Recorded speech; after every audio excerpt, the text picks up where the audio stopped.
মুড়িঘণ্ট recipe. তার জন্য কাতলা মাছের মাথা ভালো করে ধুয়ে নুন হলুদ মাখিয়ে রেখে দিলাম। কড়াতে সাদা তেল গরম করে কাতলা মাছের মাথাগুলো দিয়ে বেশ লাল করে ভেজে তুলে নিলাম। এবার ওই তেলে গোটা গরম মশলা, তেজপাতা, শুকনো লঙ্কা ফোড়ন দিয়ে পেঁয়াজ কুচি লাল করে ভেজে নিতে হবে।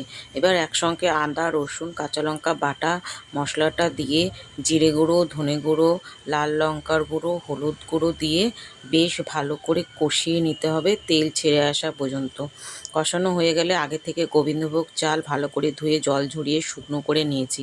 এখানে চাল নিয়েছি 3 কাপ। চালটা দিয়ে বেশ ভালো করে নেড়ে চেড়ে তার মধ্যে পরিমাণ মতো নুন, স্বাদ মতো চিনি, গুঁড়ো গরম মশলা দিয়ে ভালো করে ভাজা ভাজা করে নিতে হবে। চালটা প্রায় ভেজে সাদা হয়ে এলে তার মধ্যে মাছের মাথাগুলো দিয়ে বেশ নেড়ে চেড়ে 3 কাপ চাল যেহেতু নিয়েছি তার ডবল জল নিলাম। 6 কাপ জল দিয়ে কয়েকটা চেরা কাঁচা লঙ্কা দিয়ে কিছুক্ষণ ঢাকা দিয়ে রাখতে হবে কম আঁচে।